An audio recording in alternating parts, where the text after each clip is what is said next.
Hello, you dear one. You've had a long day, haven't you? Tonight, imagine you're walking through a quiet European town. Cobblestone streets glistening after a soft rain, warm light spilling from small windows, and somewhere in the distance, a clock gently chimes, as if the night itself is telling you you can finally let go now. Close your eyes and picture a little lamp on a wooden table, a book opening slowly, pages breathing like wings. This is the world of Andersen, where even the smallest things have feelings, where a match can hold a whole universe, where a tin soldier can love with a heart that never trembles, where a swan can be born from loneliness. Each story tonight is like a blanket, soft, old, and kind, not loud, not rushed, just steady, gentle, and relaxed. If you only want one short story to lull you to sleep, stay right here. I'll tell it very slowly. But if you'd like to drift deeper, with longer, fuller tales to carry you all the way through the night, turn on the full Andersen Fairytales playlist now.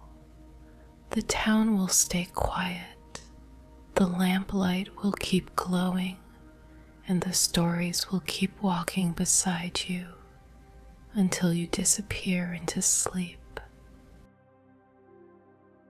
Now, take a slow breath in and listen to our Andersen fairy tale for tonight. The story of a mother. A mother sat by her little child. She was very sad, for she feared it would die. It was quite pale, and its little eyes were closed, and sometimes it drew a heavy, deep breath, almost like a sigh, and then the mother gazed more sadly than ever on the poor little creature. Someone knocked at the door, and a poor old man walked in. He was wrapped in something that looked like a great horse cloth, and he required it truly to keep him warm, for it was cold winter. The country everywhere lay covered with snow and ice, and the wind blew so sharply that it cut one's face. The little child had dozed off to sleep for a moment, and the mother, seeing that the old man shivered with the cold, rose and placed a small mug of beer on the stove to warm for him. The old man sat and rocked the cradle, and the mother seated herself on a chair near him and looked at her sick child, who still breathed heavily, and took hold of its little hand. "You think I shall keep him, do you not?" she said. "Our all-merciful God will surely not take him away from me."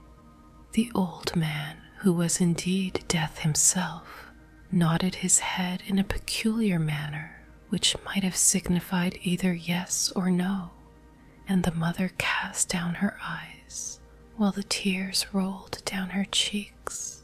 Then her head became heavy, for she had not closed her eyes for 3 days and nights, and she slept, but only for a moment.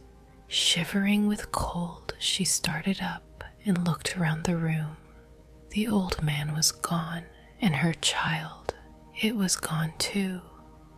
The old man had taken it with him. In the corner of the room, the old clock began to strike. Whirr went the chains.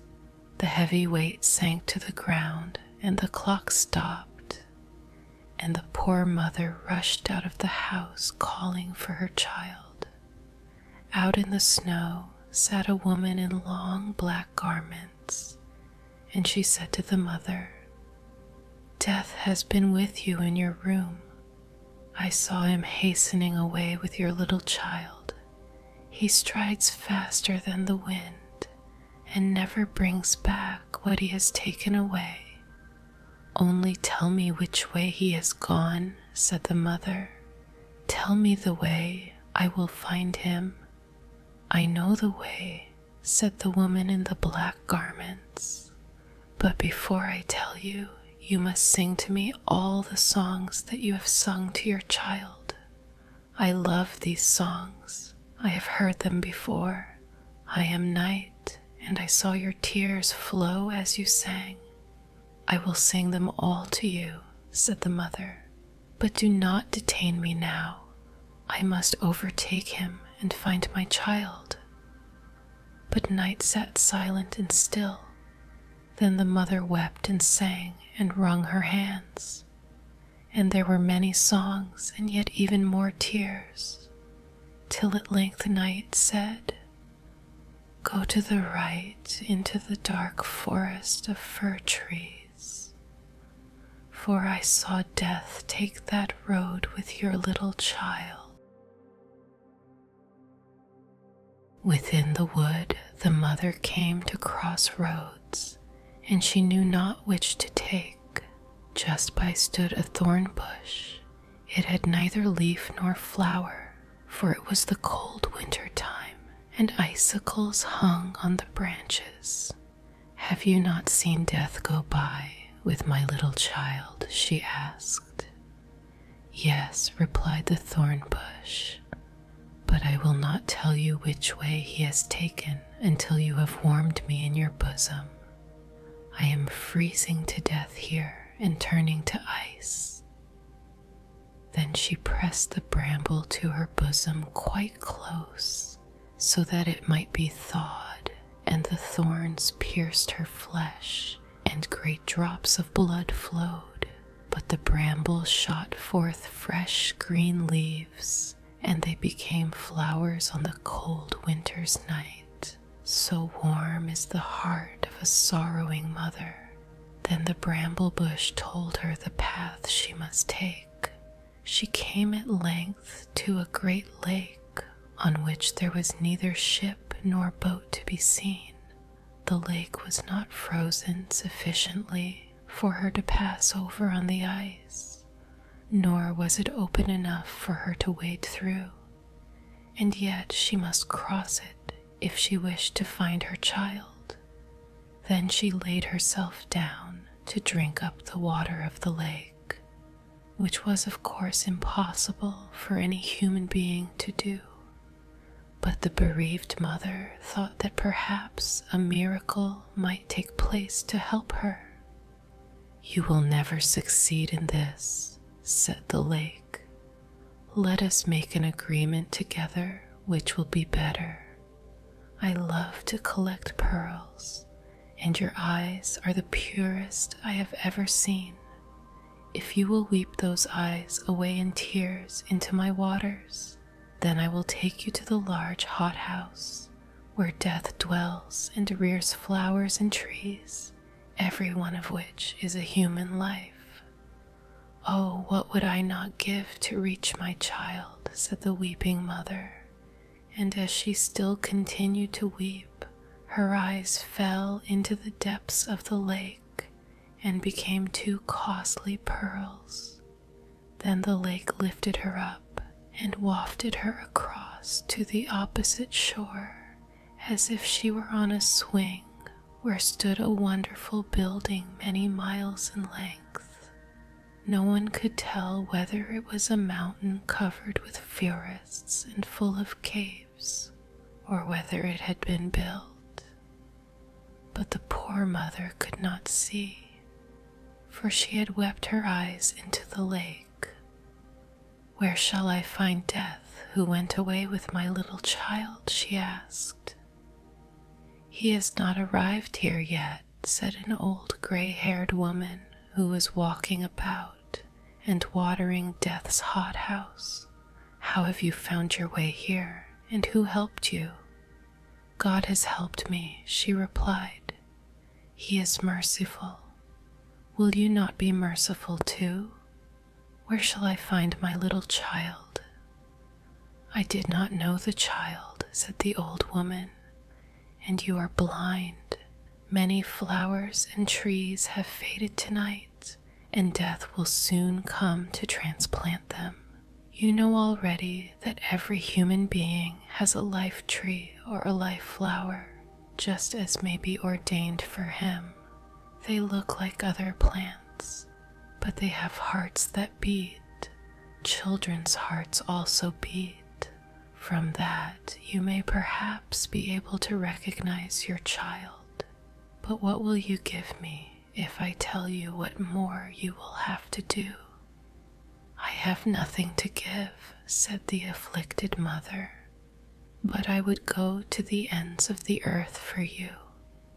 I can give you nothing to do for me there, said the old woman, but you can give me your long black hair.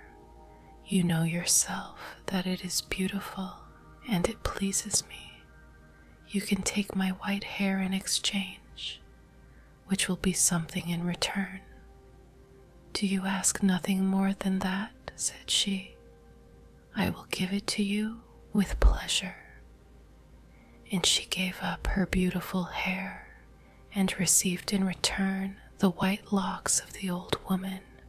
Then they went into Death's vast hothouse, where flowers and trees grew together in wonderful profusion. Blooming hyacinths under glass bells and peonies like strong trees. There grew water plants, some quite fresh and others looking sickly, which had water snakes twining round them and black crabs clinging to their stems. There stood noble palm trees, oaks, and plantains, and beneath them bloomed thyme and parsley. Each tree and flower had a name. Each represented a human life and belonged to men still living, some in China, others in Greenland, and in all parts of the world. Some large trees had been planted in little pots, so that they were cramped for room and seemed about to burst the pot to pieces, while many weak little flowers were growing in rich soil with moss all around them, carefully tended and cared for. The sorrowing mother bent over the little plants and heard the human heart beating in each, and recognized the beatings of her child's heart among millions of others. She cried, stretching out her hand towards a little crocus flower which hung down its sickly head. Do not touch the flower, exclaimed the old woman, but place yourself here, and when death comes, I expect him every minute. Do not let him pull up that plant, but threaten him that if he does, you will serve the other flowers in the same manner.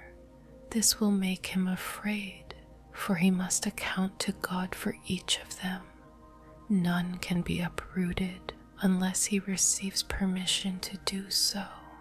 There rushed through the hothouse a chill of icy coldness, and the blind mother felt that death had arrived. How did you find your way hither? Asked he. How could you come here faster than I have?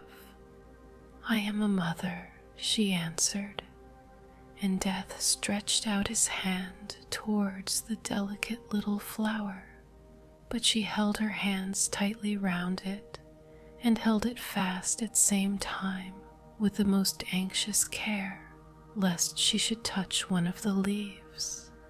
Then Death breathed upon her hands, and she felt his breath colder than the icy wind, and her hands sank down powerless. You cannot prevail against me, said Death. But a God of mercy can, said she. I only do his will, replied Death. I am his gardener, I take all his flowers and trees and transplant them into the gardens of paradise in an unknown land.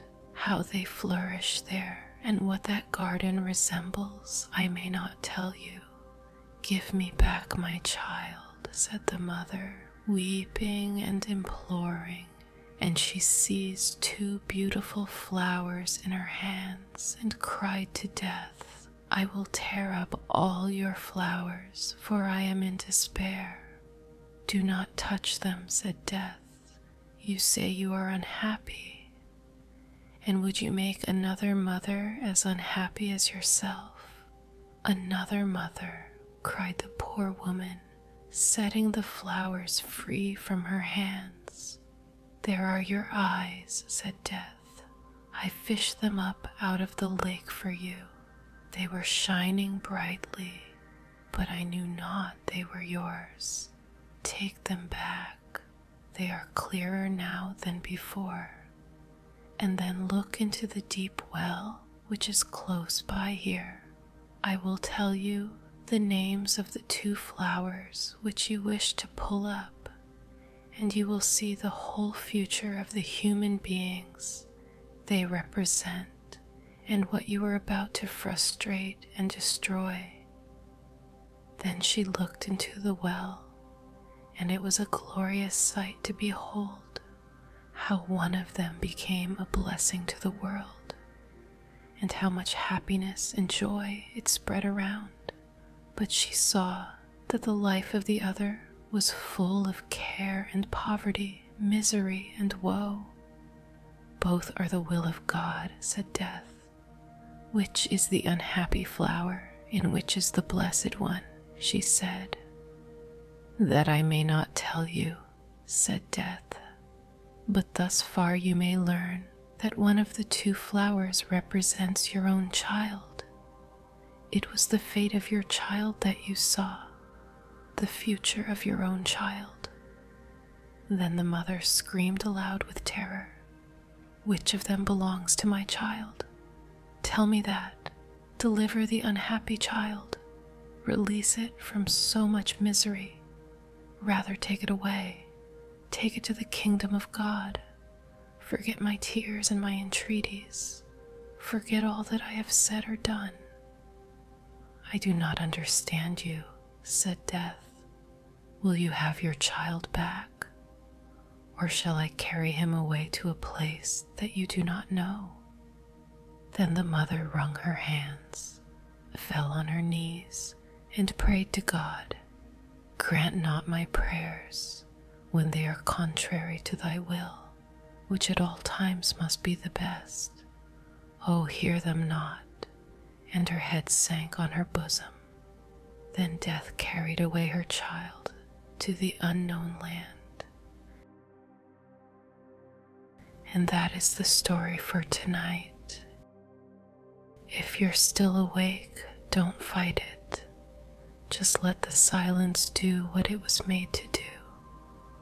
Let your thoughts be like snowflakes. They can fall and melt without you needing to catch a single one. Take a gentle breath in and breathe out,